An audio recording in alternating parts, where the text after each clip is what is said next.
This is video 5 for week 7, and I'm starting at slide 27.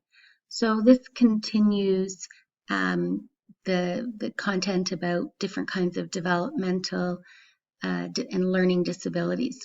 And this is an example of visual processing disorder that we'll look at together in class to see if you can figure out what this is a picture of without me having to tell you, so that you can kind of experience again what it would be like to have a visual processing disorder.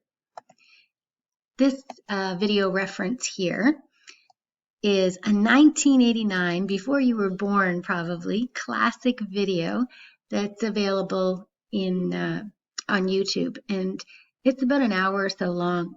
If it interests you to learn about learning disabilities and what it's like to be someone who struggles with a learning disability, I encourage you to click through the link and watch the video.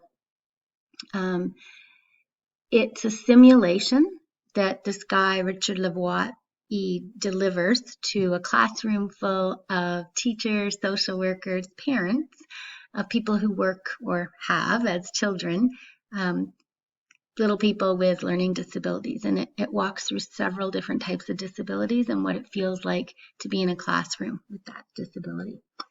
And if you like that, then you can watch the other one as well.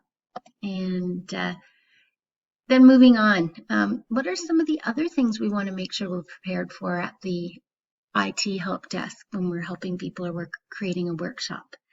We want to make sure that our materials are accessible to someone with maybe an anxiety disorder.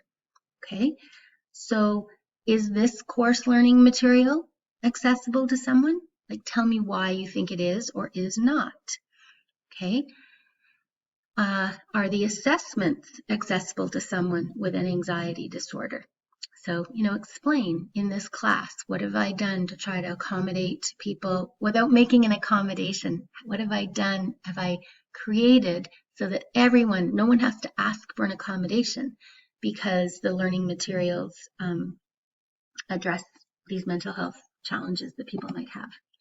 And talking about mental health, I just want to make sure that you're aware that Durham College has lots of supports available for students who are experiencing a mental health challenge. And I encourage you to visit this page and take advantage of some of these services to make sure you are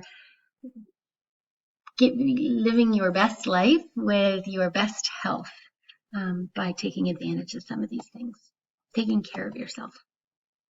Okay, so next we're going to look at in the next videos is we know all these things might exist for our learners, so how do we solve the problem? How can we try to make sure our training is accessible? What strategies can we do? And that'll be universal design for learning.